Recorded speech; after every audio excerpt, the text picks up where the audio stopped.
लागे अवघे माझ्या मागे मागे आजी दे तो पोट भरी पुरे म्हणाल तो वरी हळूहळू चला कोणी कोणाशी न बोला आजी दे तो पोट भरी पुरे म्हणाल तो वरी तुका म्हणे सांडा घाटे तेने नका भरू पोटे आजी दे तो पोट भरी पुरे म्हणाल तो वरी विठ्ठल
अवघे माझ्या मागे मागे आजी दे तो पोट भरी पुरे म्हणाल तो वरी तडित वास समनील हे गाव भासम राम मंदिरम सुंदरम वरं विष्णुकायां सामान्यस्त पादं परब्रह्म लिंगं भजे पांडुरंगं पांडुरंगा करो प्रथम मन दुसरे चरण संतांची ओम नमो ज्ञानेश्वरा ओम नमो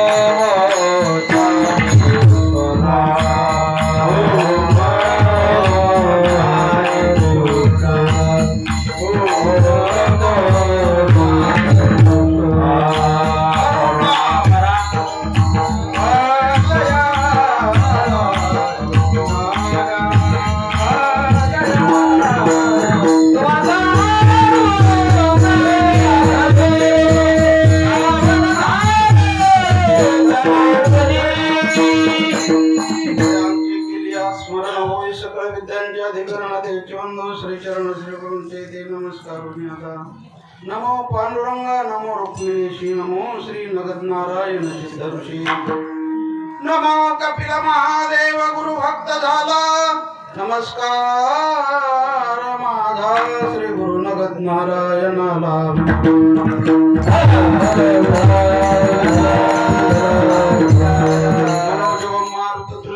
जितेंद्रियं बुद्धिमतां वरिष्ठं वातात्मजमुवानरयुधमुख्यं श्रीरामदूतं शरणं प्रपद्ये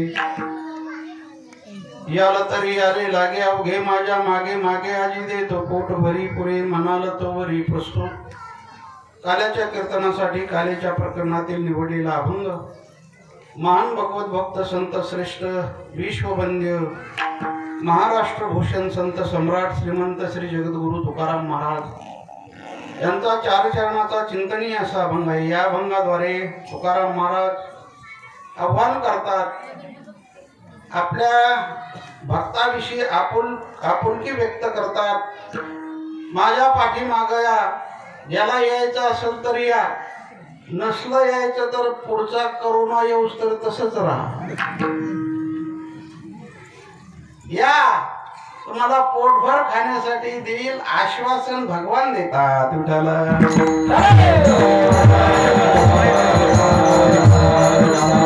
महान भगवत भक्त परमपूजनीय गुरुवर्य महंत नरसू बाबा यांच्या पुण्यस्मरणानिमित्त चाललेला हा अखंड हरिनाम सप्ताह आमच्या नगद नारायणगडाच्या परंपरेतील भगवत भक्त होऊन गेले. त्यापैकी गुरुवर्य महंत नरसू बाबा यांनी आपल्या जीवनामध्ये तपश्चर्या केली. साधू या भूतलावर येत असतात. जीवनामध्ये निष्काम सेवा करून आपलं जीवन पवित्र बनवण्यासाठी, भगवंताची भक्ती करण्यासाठी आणि आम्हा तुम्हाला हा भक्तिरूपी राजमार्ग घालून देण्यासाठी साधू या भूतलावर येत असतात. आणि यावर्षी आगळा आणि वेगळा हा उत्सव साजरा होत आहे. या ठिकाणी एवढा मोठा जो दिंडी सोहळा, कौतुकाचा हा दिंडी सोहळा निघाला, तो नरसू बाबाचा, नगद नारायण बाबाचा दिंडी सोहळा आहे. टाळ्या कावा घरी गेले रोज येतात. आणि म्हणून तरुण मंडळाने सुद्धा यामध्ये सहभाग घेतलेला आहे. आता अलीकडं तरुण मंडळ 8 दिवसापासून या सप्ताहामध्ये सेवा करत आहे आणि जुनी मंडळी सुद्धा त्यांना सहकार्य करत आहे. यावर्षी तरुण मंडळाचा असा उत्साह होता की आपल्या महाराष्ट्राचा नेता जरांगे पाटलाला या ठिकाणी आणायचं होतं, परंतु ते नेमके आजारी पडल्यामुळे येऊ शकले नाही.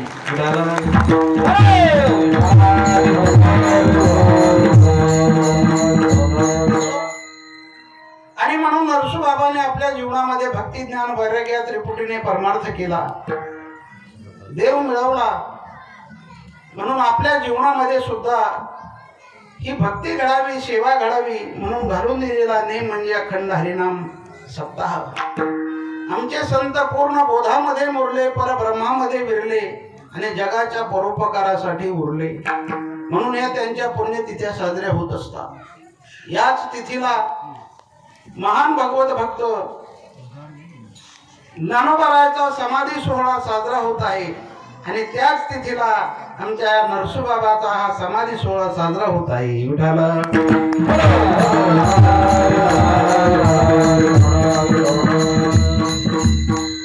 समाधी सोहळ्यासाठी सर्व महाराष्ट्रातील नाही तर सर्व जगातील मंडळी आमच्या ज्ञानोबारायाच्या समाधी सोहळ्यासाठी, सर्व देव, 33 कोटी देव, अनंत कोटी ब्रह्मांड नायक भगवान समाधी सोहळा साजरा करण्यासाठी आळंदी क्षेत्रामध्ये सर्व तीर्थ त्या ठिकाणी हात जोडून आहे. स्वतः भगवान रडतात. रुक्मिणी आई साहेब म्हणतात, देवा तुम्ही समजूत घालायची, तुम्ही रडता. तेव्हा भगवान वर्णन करतात, देव म्हणे रुक्मिणी हा एकच योगी देखिला नयनी, हेच ज्ञान संजीवनी जाण त्रैलोक्याशी, जो करील याची यात्रा तो तारील सकळ ही गोत्रा, सकळ कुळे पवित्रा याचे निदर्शने होती. अरे साधूचं दर्शन घेतल्यानंतर पापी असणारा जीव पुण्यवान होतो. तो का म्हणे पापी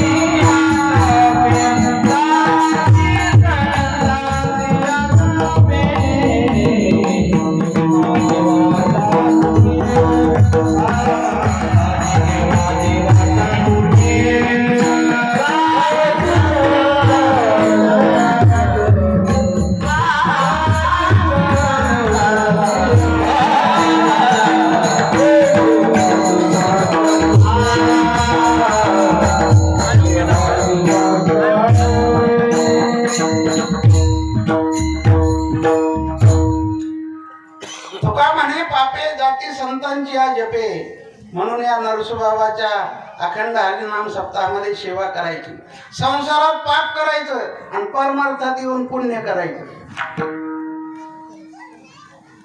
12 महिने पाप करायचं आणि या सप्ताहात सेवा करून नरसू बाबाचा आशीर्वाद घेऊन पुण्य तयार करायचे. जीव हा पाप करण्यासाठीच या भूतलावर आला. माणसं पुण्य करण्यापेक्षा पाप जास्त करतात. पाप करण्यासाठी विद्यालय नाहीत, चांगलं शिकण्यासाठी शाळा आहेत, विद्यालय आहेत, सप्ताह आहे तरी सप्ताहात सुद्धा दारू प्यायल्याशी राहणार गडी काही काही. आणि म्हणून साधूची सेवा करायची. अखंड भगवान रडतात, आई साहेब समजूत काढतात. आणि म्हणून याच तालमीमध्ये सेवा केली आमच्या नरसोबाबाने. नारायणगडावर सेवा केली. जन्मल्यापासून पुण्यवान पुरुष तो असतो की जन्मल्यापासून उभ्या आयुष्यामध्ये एक भगवत चिंतन करत असतो. नरसोबाबा जन्मल्यापासून आपण चरित्र ऐकता, कौतुकस्पद. लहान मुलं काही काही त्याच्या लहानपणीच पुढचं भविष्य दाखवत असतात. तसं नरसोबाबा जन्मल्यापासून वेड्यासारखं राहायचे आणि आपल्या जीवनामध्ये भगवत चिंतन करायचे.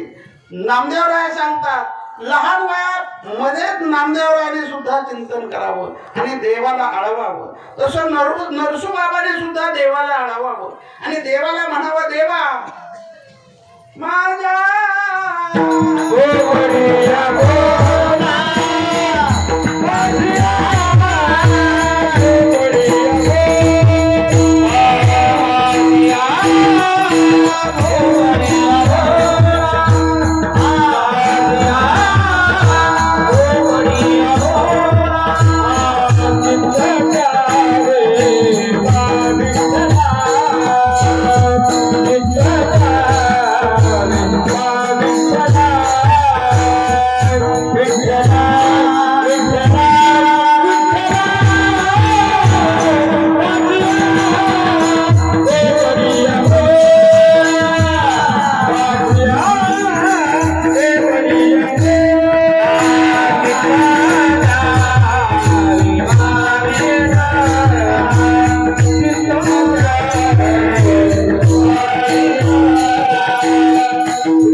चिंतन करावं. वय वाढल्यानंतर गायीची सेवा केली. रानामध्ये गेल्यानंतर असा चरित्र भाग आहे, लिंबाचा पाळा खावा आणि भगवंताचं चिंतन करावं आणि आपली भाकरी नेलेली गाईला चारावी. कोण चारतय? कोण चारतय गाईला भाकरी? गाईच नाही तुमच्या दारात तर भाकरी कुठं चारायची? आमच्या नारायणगडाची परंपरा, नगद नारायणापासून गायीची परंपरा आहे, ती अद्यापपर्यंत गायीची परंपरा आहे. जो गायीची आणि आईची सेवा करतो भगवान त्याला नक्की भेट दिल्याशिवाय राहत नाही.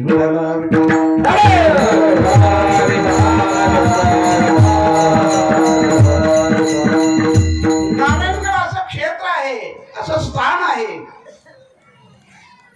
नगद नारायण बाबाने या परंपरेने असं तप करण्यासाठी सुद्धा स्थान शोधलं. तो डोंगर कसा आहे तर असा चंद्राकार डोंगर आहे. कुणीकडून पहा, पूर्वेकडून पहा किंवा पश्चिमेकडून पहा किंवा मुर्शदपुराकडून पहा, कुणीकडून पहा, डोंगर कसा दिसतो? चंद्राकार डोंगर दिसतो. ती भूमी तपाची भूमी आहे. तिथं तप करणारे सप्त ऋषी पूर्वीपासून तप करत आले. म्हणून भगवान रामचंद्र लंकेवर स्वारी करून परत येताना तिथं विमान थांबलं आणि ती तपाची जागा म्हणून त्या ठिकाणी भगवान त्या ठिकाणी आले आणि ऋषींना भेट दिली. ही साधूची ताकद. देव आपण होऊन त्या भक्ताकडे जातो.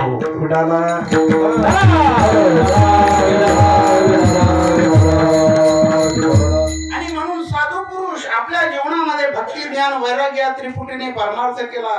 नरसोबाबा असतील, आमच्या नगद नारायण बाबाची परंपरा असेल, साधू या भूतलावर येत असतात 3 कारणासाठी, देव या भूतलावर येत असतो 3 कारणासाठी, आणि जीव या भूतलावर येत असतात 3 कारणासाठी। साधू भूतलावर येत असतात अवतार तुम्हा धराया कारणे उद्धराया जन जड जीवा, उद्धार करण्यासाठी नरसोबाबा या भूतलावर आले। तो दुसऱ्यासाठी काहीतरी करत असतो, त्याला नक्की साधू म्हणावं, साधू म्हणावं। आपण ज्ञानोबाला पाहिले नाही, आम्ही तुम्ही नरसोबाबा पाहिले नाही, मग साधूच पाहायचा असेल तर या वर्तमान काळामध्ये जरांगे पाटील हा नक्कीच साधू आहे। या महाराष्ट्रामध्ये या आरक्षणासाठी आपलं बलिदान करण्याची तयारी त्याची आहे। या जरांगे पाटलाला नक्कीच साधू म्हटलं पाहिजे। तो दुसऱ्यासाठी काहीतरी करत असतो, त्याला नक्कीच साधू म्हणावं। जी नरसोबाबाची नगद नारायण बाबाची परंपरा साधूची आहे, आणि म्हणून अशा साधूला सुद्धा भगवान आव्हान करतात अभंगाचं प्रथम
ज्याची भक्ती देवासाठीच आहे, ज्याने आपल्या जीवनामध्ये निष्काम सेवा केलेली आहे, देव तो सुद्धा त्या भक्ताची अपेक्षा करतोय। जीवाची अपेक्षा करलच असं नाही। म्हणून देवाला भक्त आवडावा ती भक्ती श्रेष्ठ आहे। आम्हा तुम्हाला देव आवडतो, पण देवाला आम्ही तुम्ही आवडतच नाही। गाईला गोचिडा आवडतो का गोचिडाला गाय आवडावी? गोचिडाला गाय आवडती, पण गाईला विचारा तुला गोचिडा आवडतो, ते म्हणते पहिले याला PSC लावून मुडदा पाडा। तसं देवाला सुद्धा भक्त आवडावा ती भक्ती श्रेष्ठ आहे। विडाला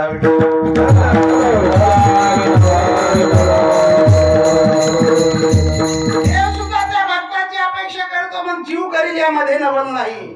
म्हणून असे भक्त या भूतलावर आले अमातुमाच्या कल्याणासाठी, अमातुमाचा उद्धार करण्यासाठी।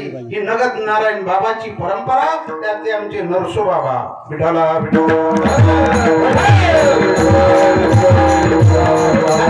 दिवशी नक्की साधूचं वर्णन करावं। साधूचं वर्णन केल्यानंतर जीवन हे पवित्र बनत असते। साधूच्या येण्याची ताकद, साधूच्या आशीर्वादाची ताकद, साधूने ज्याला हाताशी धरल्यानंतर त्याची इतकी उंची वाढली जाते। जसं लोखंडाला परीस लागल्यानंतर त्या लोखंडाचं काय होतं? सोनं होतं। त्या लोखंडाचे कोणते दोष जातात? लोखंडाला परीस लागला तर लोखंडाचा 1 नंबरचा दोष जातो, त्याचा काळेपणा जातो। 2 नंबरचा दोष जातो, त्याचा ताठपणा जातो। लोखंड कसा आहे? हा, लोखंडच ताईट आहे का? माणसाने त्याच्यापेक्षा ताईट आहे। मग जीवनातलं अज्ञान घालवतात, जीवनातला ताठपणा घालवतात, आणि ज्याला हाताशी धरलं ज्या नरसोबाबाने त्याची इतकी उंची वाढली जाते। 40 रुपये किलोचं लोखंड आता काय किलो? त्याला परीस लागल्यानंतर काय किलो? आता काय तोळा साधूने ज्याला हाताशी धरल्यानंतर, पापाचा मरगळा असणारा वाल्या कोळी हाताशी धरल्यानंतर त्याची इतकी उंची वाढली जाते. वाऱ्या हाती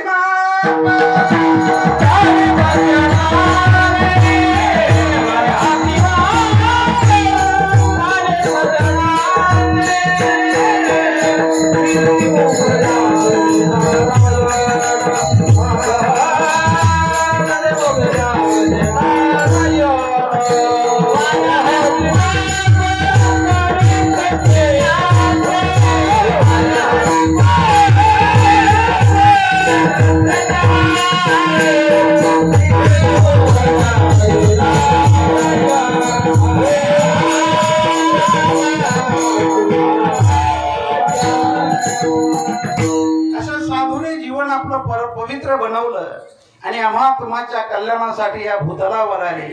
असे तप केलं नरसोबाबाने, अशी तपश्चर्या केली, असं तप केलं.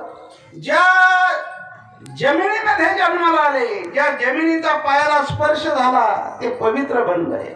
ज्या झाडाखाली बसले ते झाड पवित्र बनले. साधू पवित्र आणि गोड होती, ज्यामध्ये नवल नाही. लिंबाचं झाड कसं आहे हो? लिंबाच्या झाडा हो, लिंबाचं झाड कसं आहे? कडू आहे. पण जीवाला सुद्धा गोडपणा आणण्याची ताकद या साधूच्या जीवनामध्ये आहे. कडू असणारा लिंब कुठं गोड होत असतो का?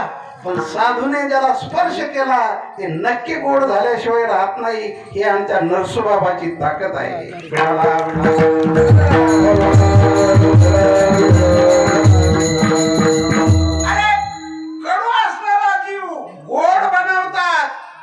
भक्तीची ताकद तयार करून देतात ती साधू आहे. ठिकाणी असेंद कडूपणा गेले आणि तैशी आम्हा केले पांडुरंगे. तसंच नरसोबाबाने ज्या वृक्षाखाली बसले त्याला गोडपणा आणलेला आहे. नरसोबाबा आपल्या जीवनामध्ये अन्न ग्रहण करता करता अन्नाचा त्याग केला आणि काय ग्रहण केलं? लिंबाचा पाला, फळ ग्रहण केले. म्हणून अद्याप सुद्धा नरसोबाबाच्या नैवेद्याला काय आहे? निदान तुम्हाला तरी माहित असावं, नरसोबाबाच्या कोळात जन्माला आलेला काय आहे? अजून त्यांना अन्नाचा नैवेद्य नाही, त्यांना फलाहार. म्हणून आपल्या जीवनामध्ये आपल्याला नीटनाटकी एकादशी करता येत नाही, त्याला म्हणतो फराळ.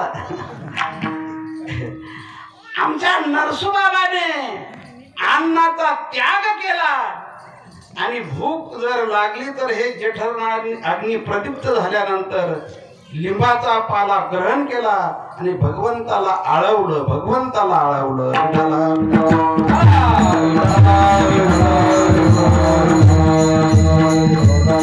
आणि प्रत्येक जीवाने जन्माला आल्यानंतर भगवान आव्हान करतात देवाच्या पाठीमागे जावं. जीव हा अपूर्ण आहे आणि भगवान एक परिपूर्ण आहे.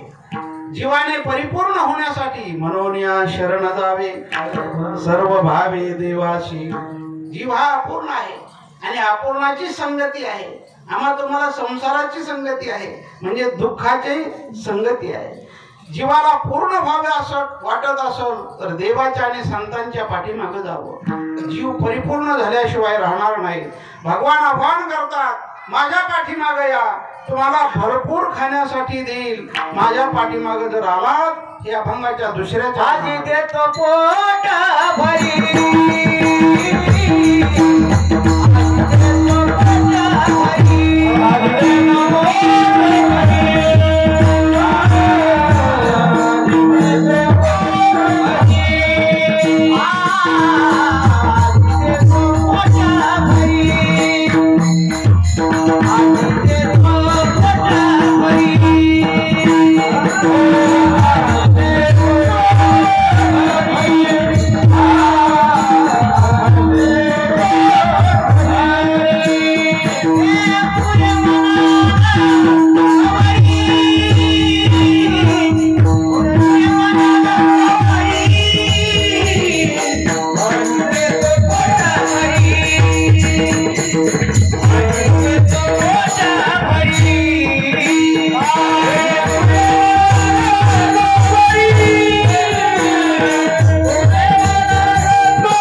मग 2-3 शंका निर्माण होतात.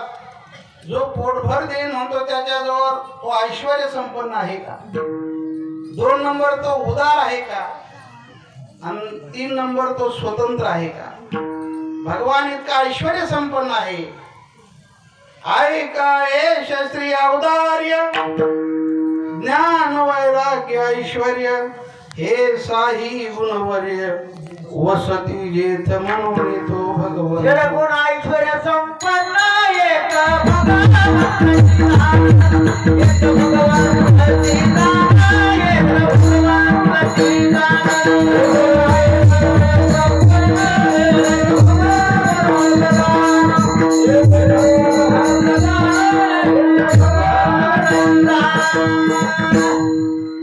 षडगुण ऐश्वर्य संपन्न एक भगवान आहे. काय नाही त्या देवाजवळ, तो देण्यासाठी ऐश्वर्य संपन्न आहे. उदार आहे का? तो उदार सुद्धा आहे. नाही तर व्यवहारात माणसं काय काय उदार असतात. जेवायला बसलं तरी तूप वाढायचं म्हणलं तरी असा उभाच आमच्या धरते. उभा जाऊ द्या, ते कशाला सांगायचं. तो स्वतंत्र आहे का? किती उदार आहे भगवान. भगवान भक्ताला देईल यामध्ये नवल नाही. जो शत्रुबुद्धीने आलेला देवाकडे त्याचा सुद्धा उद्धार केला. उदार तुहारी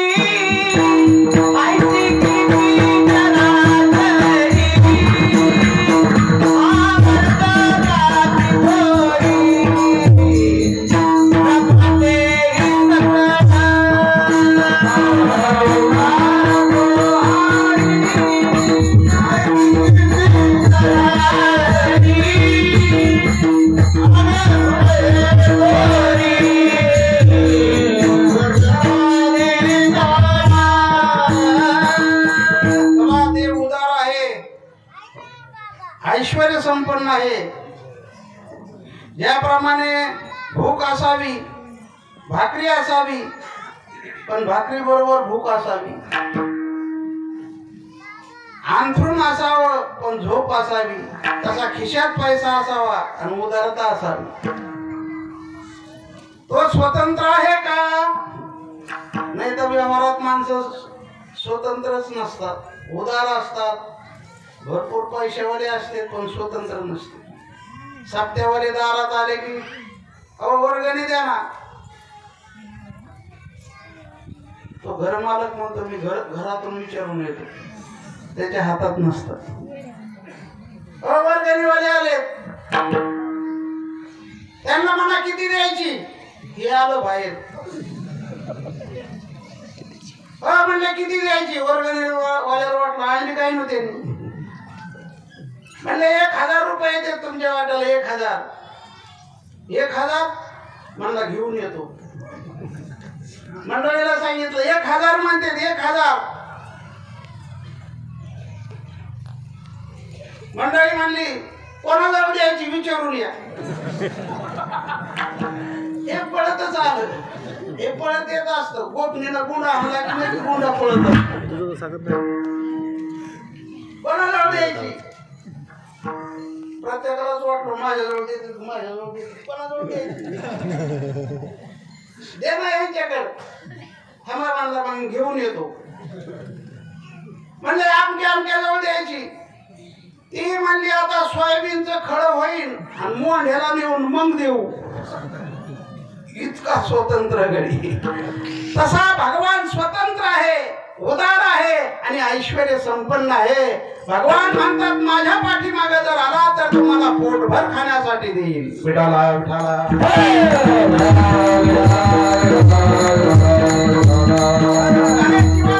पोटभर म्हणजे तृप्तता पाहिजे. संसारात कोणाचं पोट भरल्यावर हात करा. पैशाने पोट भरत नाही, पदाने पोट भरत नाही, कोणत्याही नोकरीने पोट भरत नाही. पोट भरायचं असेल तर साधूचा आणि भगवंताचा आशीर्वाद लागतो. त्यावेळी जीवनामध्ये तृप्त अवस्था. आमच्या तुकाराम महाराजांचा बँकेत पैसा नाही, समाज ऐकून नाही, पण जीवनामध्ये तृप्तता. आता निश्चिंतीने पावलो विसावा कुंटरिया धावा कृष्णेची विठाला. सदा नाम घोष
जीवनामध्ये तृप्त अवस्था एक साधूचा आशीर्वाद आणि एक भगवंताचा आशीर्वाद.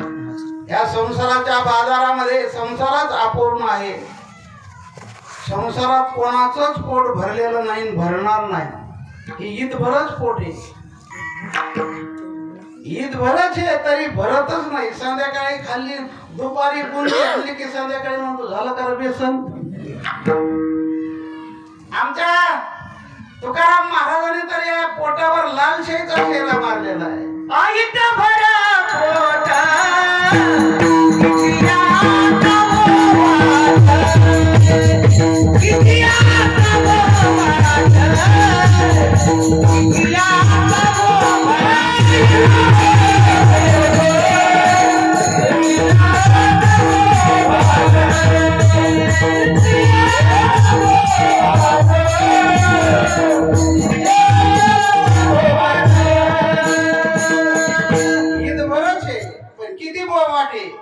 आमच्या टाळकऱ्याचा त्यांच्या गावापासून घरापासून तर थेट मुर्शिदपूर पर्यंत पंगतच नाही चांगली झाली.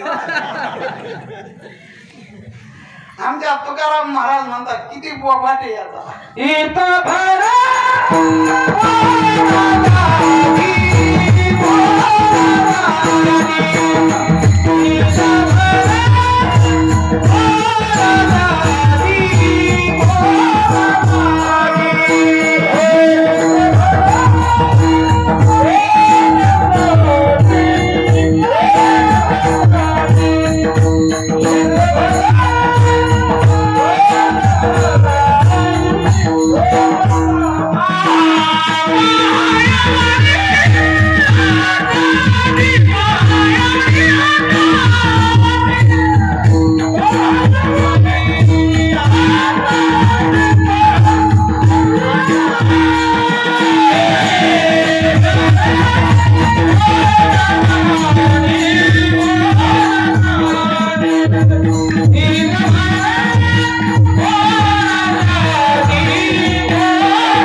त्याचा पोट कुठंच भरलेला नाही, कधीच भरणार नाही. याच्यासाठी काय काय माणसं करतात हे पोट भरायसाठी. माणसं गोळा करण्यासाठी मरत येत, पळत येत का खायसाठी. सारे चोर आहेत आणि कशाला सांगते.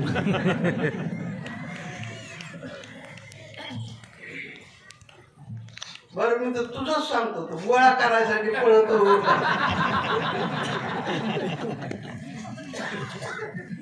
प्रत्येकाचं तेच आहे, खायसाठी पळत नाहीत, गोळा करायसाठी. किती गोळा करा.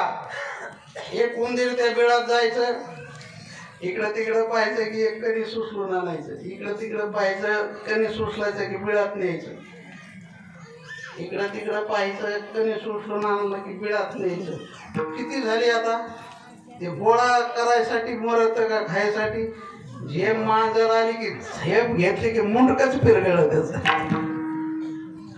बा झाला ना कव्हर गोळा करतो इथं बर पोटासाठी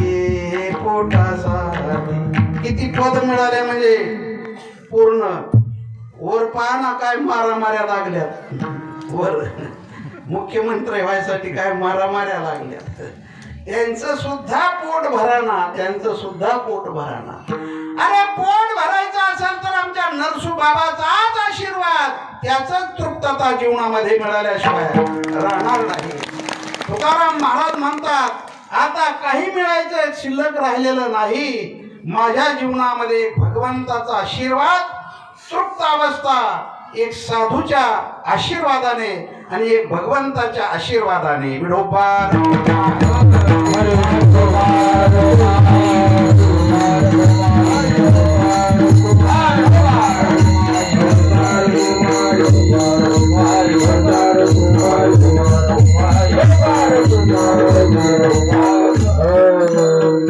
भगवान जन्माला आले कारागृहामध्ये बंदिवासामध्ये देवाच्या आईवडिलाला वेड्या देवाचा जन्म बंदिवासामध्ये केलेलं कर्म हे देवाला चुकलेलं नाही तर जीवाला शक्यच नाही मग करताना काय करावं आणि काय करू नये हे शिकण्यासाठी हा भक्तीचा मंडप आहे केलेलं कर्म देवाला सुद्धा भोगावं लागलं कर्मे दशरथ वियोगे मेला कर्मे श्रीराम वनवासा गेला पुत्र शोकांतिकामध्ये राजा दशरथाला मारावं लागलं कारण राजा शिकारीला गेलेला राजा शिकार मिळाली नाही श्रावण तहान लागली म्हणून झाडी घेऊन वनामध्ये आला बुडबुड आवाज झाला राजा दशरथाने शिकार म्हणून बाण मारला श्रावण बाळाला बाण लागला काय केलं श्रावणाने काही नाही केलं पण मांस खाता हौस करी जोडोनी वैरी ठेविला आपल्याला वर्तमान काळात काही वाटत नाही पण लक्षात ठेवा वाईट केलेलं कर्म हे देवाच्या बापाला चुकलं नाही केले कर्म झाले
या सृष्टीचा विचार जर केला तर काही आंधळे आहेत, काही पांगळे आहेत, काही फुले आहेत, काही मुके आहेत, काही बहिरे आहेत,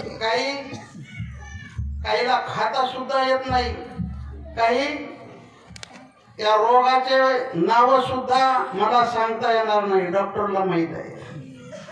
काहीच्या अंगावर मुवारं जात, काही अनंत रोगी आहेत. त्याला कारण केलेलं कर्म भोगावं लागतं. आणि म्हणून करताना काय करावं, चांगलं करण्यासाठी त्रास होईल ते तप म्हणून केलं जाईल. मग तप करणाऱ्याला त्रास होतच असतो, चांगलं वागणाऱ्याला त्रास होतच असतोय. परंतु चांगलं केल्यानंतर चांगलं झाल्याशिवाय राहत नाही. सत्यमेव जयते द्वारकेचा राणा पांडवा घरी. पांडवांना का साधा त्रास झाला का?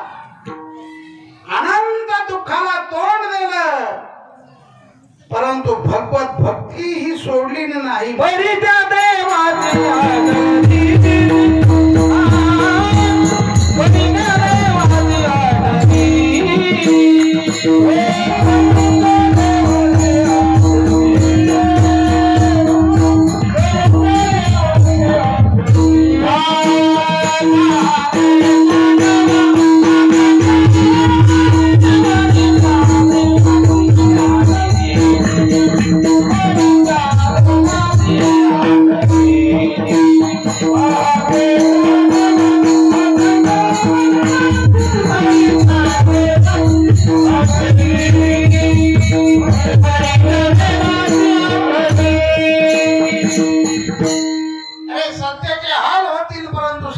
सत्य झाल्याशिवाय राहत नाही.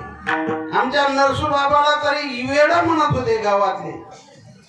या गडावरनी त्या देवराशाकडनी त्या आईबाईकडे सुकून पाहिला नाही, परंतु नरसू बाबांनी जीवनातली जी भक्तीची धारा आहे ती सोडली नाही.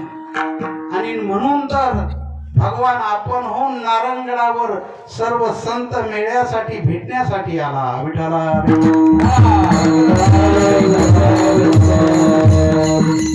भगवान कारागृहामध्ये जन्माला आले आणि आज्ञा केली, नंदाच्या घराला मदने ही गोकुळाला. भगवान गोकुळामध्ये गेल्यानंतर इतका आनंद, इतका आनंद. आज या मुर्शिदपूर गावामध्ये किती आनंद, किती आनंद. सारे येणारे जाणारे लोक म्हणत होते काय काय माझी सर्व तरुण मंडळ अगदी टाईट होत, पण पुढे गेलं का मग शोक आता आहेत बसलेले, बाजूला बसलेले. जर या मुर्शिदपूर गावामध्ये आनंद, त्याही पेक्षा अनंत पटीने गोकुळामध्ये आनंद. सर्व गवळणी यशोदेच्या दारामध्ये जमल्या आणि आनंद उत्सव सुरू केलेला आहे.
भगवंताला मंगल स्नान घातलं, कुंकुम तिलक केलं, भरजरी कपडे घातले आणि भगवंताला पाळण्यामध्ये टाकून झोका द्यायला लागलेले आहे.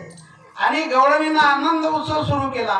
रामकृष्ण हरी जय जय रामकृष्ण हरी, रामकृष्ण हरी जय जय रामकृष्ण हरी, रामकृष्ण हरी जय जय रामकृष्ण हरी, रामकृष्ण हरी जय जय रामकृष्ण हरी.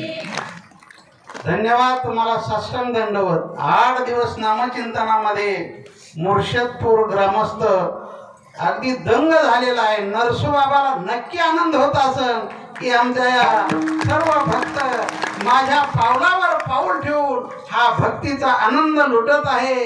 नक्कीच नरसू बाबाला सुद्धा आनंद होत असेल. विठ्ठला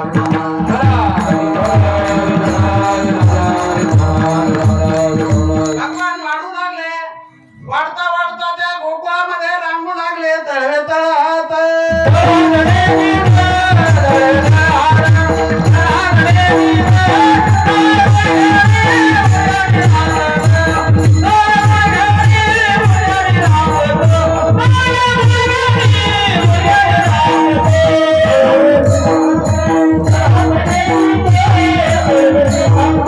Hey!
रांगता बाहेर जाऊ लागले.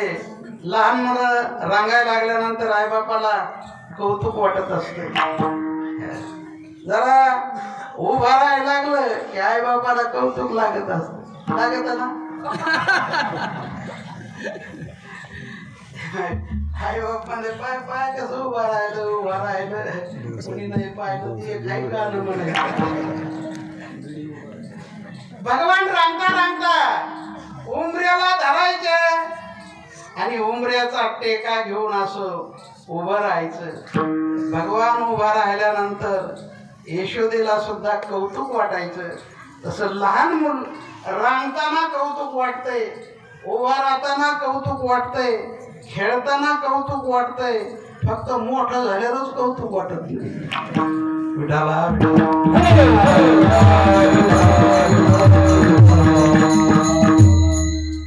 रांगू लागलं, मुलगा रांगायला लागलं की पुढचं कसं वागण लहानपणीच कळत असत. लहानपणी भगवान रांगू लागले डाव्या गुडघ्याने रांगत. मुलगा जर डाव्या गुडघ्याने रांगू लागलं की समजावं काहीतरी देवाचा अंश निघन. आणि ते का कार्ट उजव्या गुडघ्याने रांगायला लागलं की समजावं गाव पिटिल्याशिवाय राहणार नाही.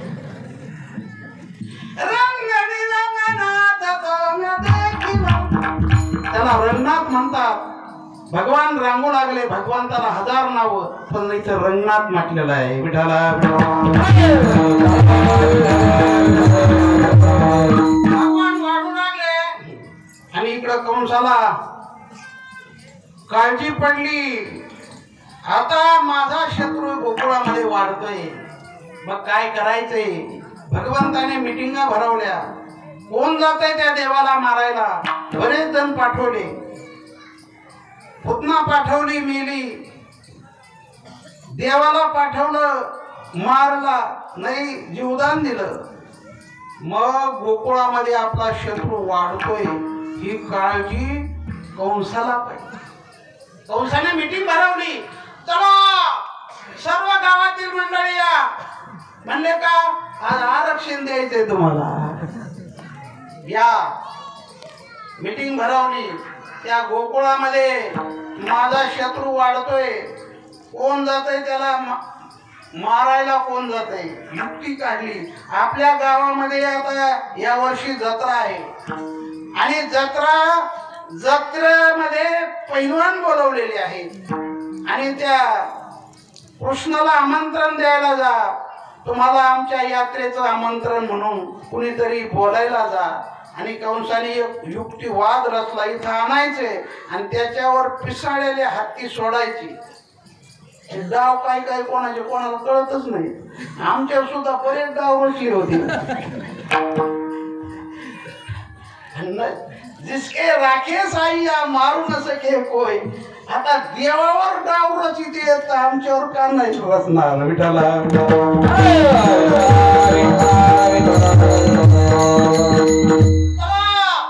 त्या कृष्णाला आमंत्रण द्यायला कोण जातंय. प्रत्येक जण म्हणू लागला आपण जर गेलो तो माघारी येणार नाही. कोण जातंय. सर्वांनी माना खाली घातल्या. मग दुसऱ्याचे घर दाखायला माणसं लई निवड असते. म्हणले त्या वारकऱ्याला बोला आणि त्याला आमंत्रण द्यायला पाठवा. त्या वारकऱ्याचं नाव काय.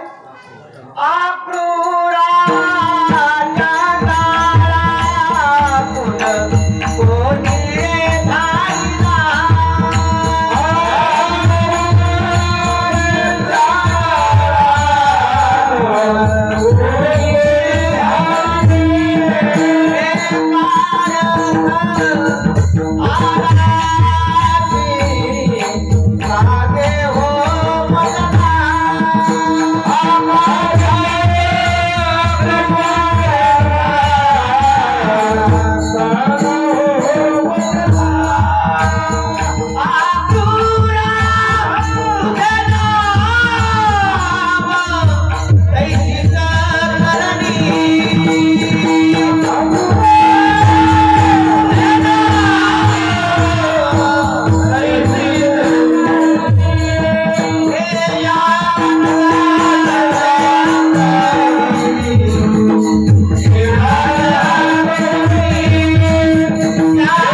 बोलवलं. कंसाने सांगितलं त्या कृष्णाला आमंत्रण द्यायला जायचंय, आपल्या गावची यात्रा आहे आणि यात्रेसाठी बोलायला आमंत्रण. अक्रूराने विचार केला, जर आपण नाही म्हणाव तर ही इथंच मारीन आपल्याला, याच्या हाताने मारण्यापेक्षा देवाच्या हाताने मेलेलं बरं. अक्रूराला रथ झुंपून दिला आणि अक्रूर भगवंताला आणण्यासाठी गेला. देवाच्या दारामध्ये रथ उभा केला. सर्व गवळणी जमल्या आणि विचारू लागल्या, कोणाचा ग हा रथ? सर्व गवळणी जमल्या आणि म्हणले, अक्रूर देवाला नेण्यासाठी आलेला आहे. सर्व गवळणी रथाच्या समोर आडव्या पडल्या. आम्ही देवाला जाऊ देणार नाही. अक्रूरा चांडाळा, तुला कोणी धाडिले? आणि म्हणून नाविलाजाने भगवान रथामध्ये बसले.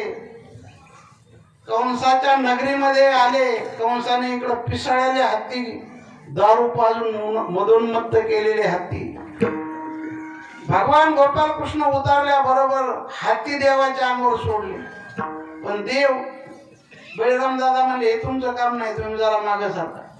बळीराम दादाने हत्तीला सुद्धा आडवं केलं, मारले. मदोन्मत्त पहिलवान अंगावर सोडले. परंतु देवाचं काही झालेलं नाही.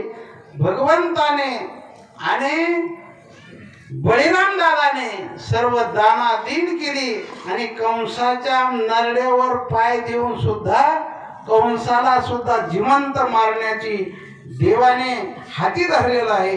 देवाचा अवतार याच्यासाठी. यदा यदा हि धर्मस्य ग्लानिर्भवति भारत अभ्युत्थान मधर्मस्य तदात्मानं सृजाम्यहं. भक्ता राखे पायापाशी दुर्जनाशी संवारी. विठ्ठला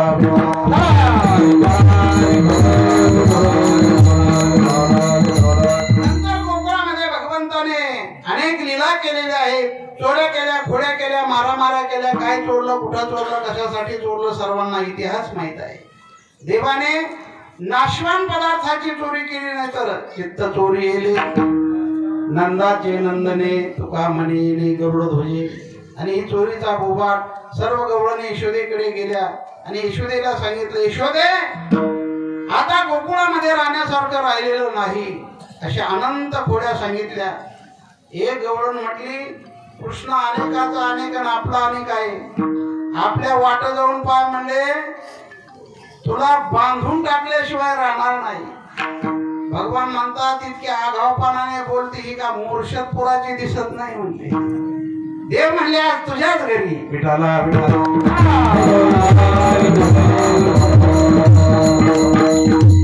देवाने अनेकाच्या इज्जतीचा पंचनामा केला. कोणाच्या जाळीबिनीची गाठ मारली, कोणाच्या घरी जाऊन गायी सोडून दिल्या, तिथं गाढवं नेऊन बांधले.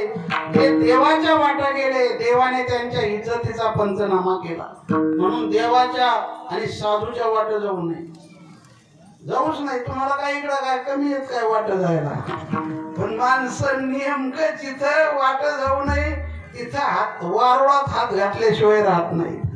आणि म्हणून जे देवाच्या वाट गेले, देवाने त्या गवळणीच्या इज्जतीचा पंचनामा केला. विठ्ठला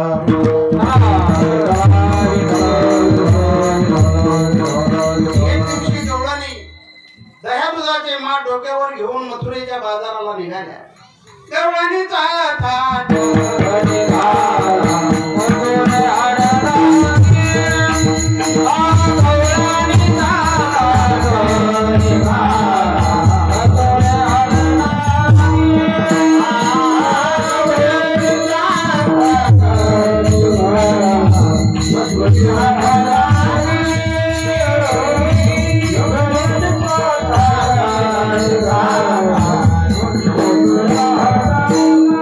Ah!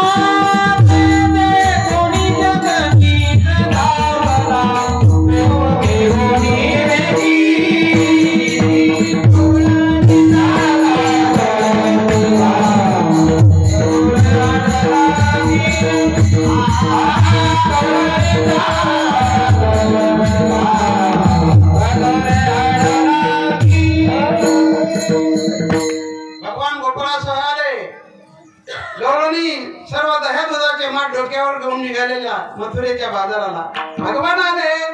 रस्ता रोको आंदोलन पहिल्यापासून चालू आहे.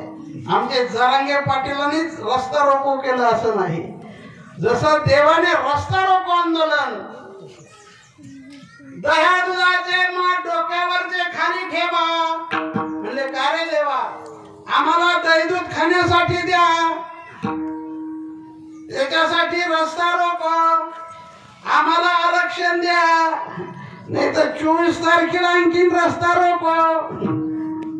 रस्ता रोको काय ज्याची ताकद आमच्या जरांगे पाटलांनी तयार केली त्याला एकच कारण, निष्काम निष्काम निष्काम. आणि एक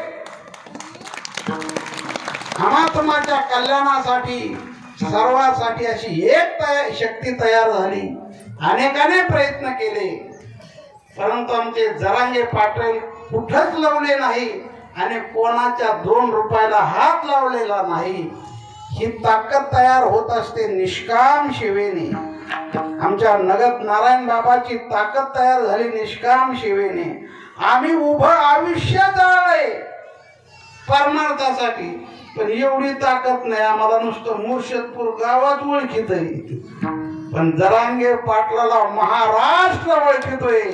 महाराष्ट्र कान्या कोपऱ्यातली मंडळी ओळखतात, नाही सर्व जगात ताकद तयार झाली असेल तर एक निष्काम सेवेने, निष्काम सेवेने. आणि म्हणून देवाने सुद्धा रस्ता रोको आंदोलन केलेलं आहे. खाली ठेवा माठ, ठेवले खाली. ठेवता का नाही? नाही तर दगड ठेवले खाली. आम्हाला दही दूध खाण्यासाठी द्या. त्या गवळणी म्हटल्या, कृष्णा तुला दही दूध खायसाठी देते, पण नाचून दाखवलं. नाचून घे नाचून घे नाचून घे नाचून घे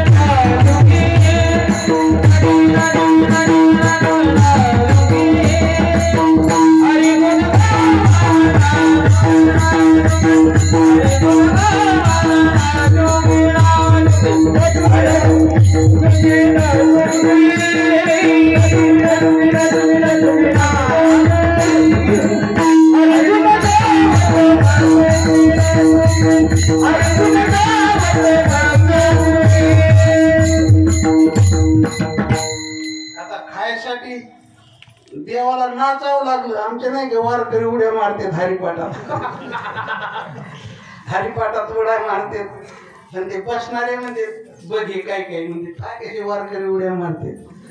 ते म्हणजे आता चपात्या जिरीतच ना नाही वाचून काय करायचं, नाव ठेवणारे असते. भगवान नाचायला लागले. भगवान नाचायला लागले तर सर्व गवळणी नाचायला लागल्या. नाचता नाचता भगवत नामचिंतनामध्ये नाचू लागल्या गवळणी.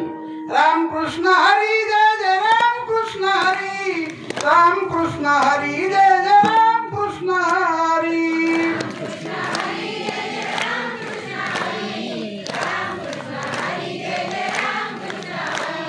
राम कृष्ण हरी जय जय राम कृष्ण हरी. राम कृष्ण हरी जय जय राम कृष्ण हरी.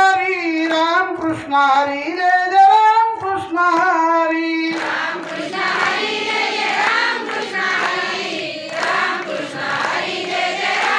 गवळणी देहभान विवर्जित झाल्या, नाचायला लागल्या, भगवत नामचिंतन करू लागल्या.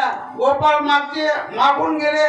जिथं दही दूध ठेवलेलं होतं तेवढं दही दूध खाऊन घेतलं, मडके फोडून टाकले आणि गवळणी देहभान विवर्जित झाल्या, नामचिंतनात रंगून गेल्या, नाचू लागल्या.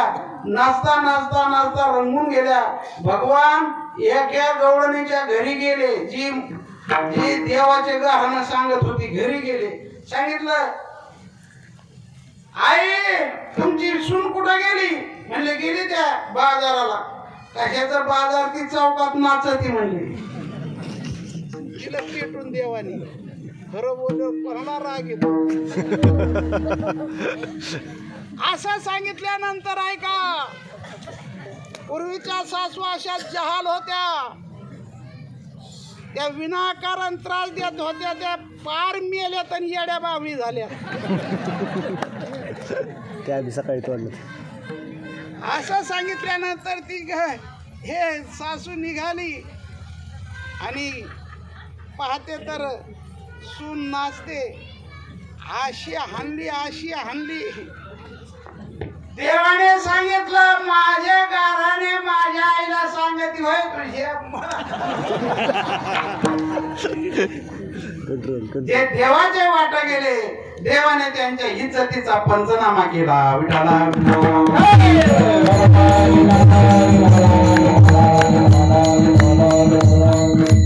देवाने एक दिवशी घरीच खोडी केली आणि ती यशोदेच्या अनुभवाला आली.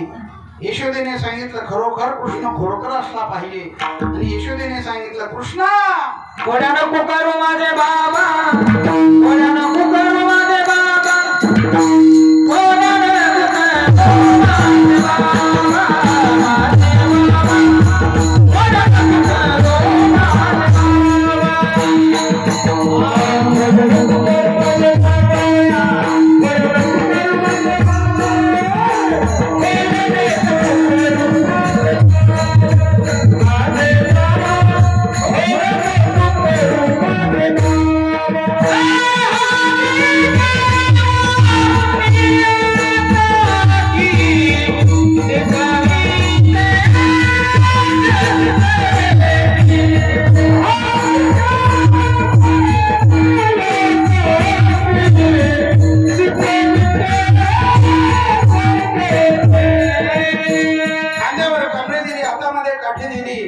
आणि भगवंताने सर्व गोपाळांना फोन फिरवला.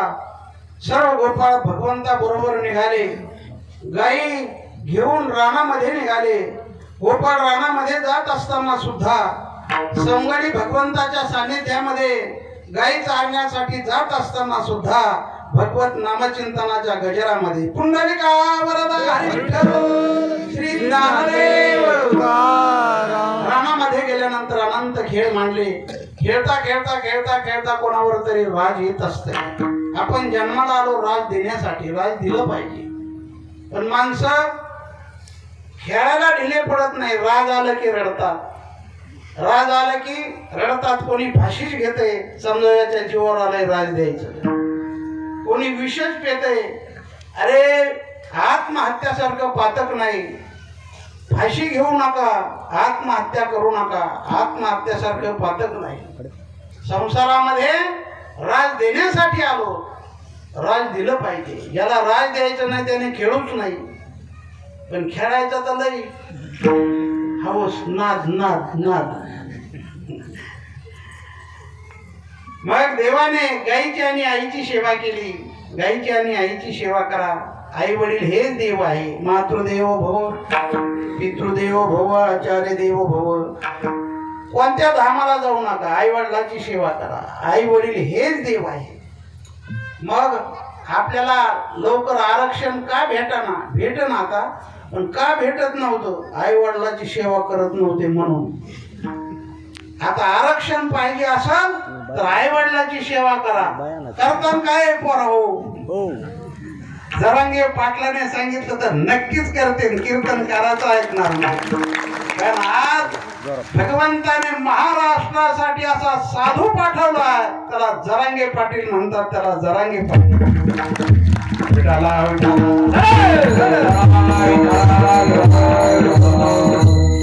आज आपल्याला नेता एकच आहे, तो म्हणजे फक्त आणि फक्त जरांगे पाटील. तेच आम्हाचं कल्याण करू शकेल. म्हणून देवाने आई वडिलांची सेवा केली, गाईची आणि आईची सेवा केली. आपण सुद्धा गाईची आणि आईची सेवा करा. देव सुद्धा आपल्या आईला आई म्हणतो. आई मी तुझा एकुलता एक, गाई राखी तो नवलाख, गाई राखो निशी जरी नख, मला जेव भार. देव आपल्या आईला आई म्हणतोय. आपण सुद्धा आपल्या आईला आई म्हणा. ए तू उभा आहे, तू उभा आहे, तू उभा आहे. Stand up. पोरायला नाही कळते. उभा आहे, उभा आहे, उभा आहे. तो ए उभा आहे. तुझ्या आईला काय म्हणतो तू? तू काय म्हणतो तुझ्या आईला? काय म्हणतो? हाईत नरसोबाबाच्या गावात हाईत. ए तू उभा आहे, तू मुलगी उभा आहे, उभा आहे. तो इकडं पाय. तुझ्या आईला काय म्हणते तू? देव हीच मुलगी म्हणते असं नाही, मोठमोठी घोडमे सुद्धा म्हणते. कारण त्यांची चूक नाही, ती आई बापच त्यांना शिकित असते. ती बाप म्हणत असतो तुझी मम्मी पुढे गेली रे, त्यांना वाटतं बघ यांना मम्मीच म्हणलं पाहिजे. अरे देव आपल्या आईला आई म्हणतो. इथं जेवढे बारकाले मुलं आले, उद्यापासून आपल्या आईला काय म्हणायचं? काय म्हणायचं? उद्यापासून आपल्या आईला आई म्हणायचं. आई या शब्दामध्ये ताकद. रामकृष्ण परमहंस आई म्हटल्याबरोबर समाधी लागते. थोर तुझे उपकार आई, थोर तुझे उपकार. ज्ञानेश्वर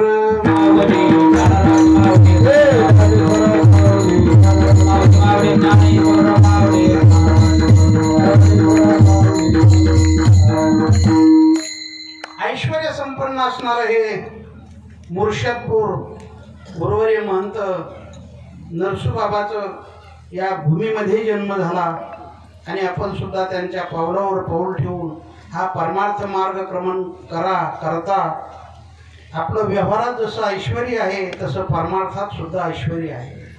आपले मुलं सुशिक्षित बनवा. मुलं सुशिक्षित बनल्याशिवाय आपल्या संसारात सुख शांती समाधान नाही. जिजाऊचे संस्कार छत्रपती शिवरायावर. जिजाऊ असेल घरात तर शिवबा दिसेल दारात. म्हणून शिवबा जन्माला यायला पाहिजे पण दुसऱ्याच्या घरात. आपल्या गावाला रोड पाहिजे पण दुसऱ्याच्या शेतात. म्हणून जिजा मातेने छत्रपती शिवराया घडवलाय. तसं आमच्या माता वर्गाने आपले मुलं सुशिक्षित बनवा. अध्यात्म ज्ञानाच्या संस्काराची घडणघडण करा. विठाला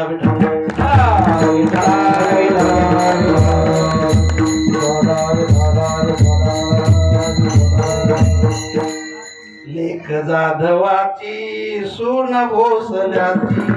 लेख जाधवाची सून भोसल्याची. राजमाता राष्ट्रमाता आई शिवबाई. राष्ट्रमाता राजमाता आई शिवबाई. आणि म्हणून आपला देश आपलं जग समृद्ध बनवलं असेल तर जिजामाच्या छत्रपती शिवराया घडवला तसं आपल्या मुलावर सुद्धा अध्यात्म ज्ञानाच्या संस्काराची घडणघडण करा. आपले मुलं सुशिक्षित बनवा. आपलं घर सुशिक्षित बना. शेती विका पण मुलं शिका. हे आमच्या आव्हान संतांचं आहे. म्हणून आपलं जीवन जर सुखाने आणि समृद्धीने नांदावं असं वाटत असं. तुम्ही म्हणाल कुठं नोकऱ्या लागत्यात? आता नक्की नोकऱ्याच शासनाच्या गचुऱ्याला धरून आपल्याला आरक्षण मिळणार आहे. हे जरांग पाटलाचं आश्वासन आहे. झालेली सेवा नगद नारायण बाबाच्या चरणी नरसूबाबाच्या चरणी अर्पण करून या ठिकाणी शिवेला पूर्ण विराम. विठ्ठल देव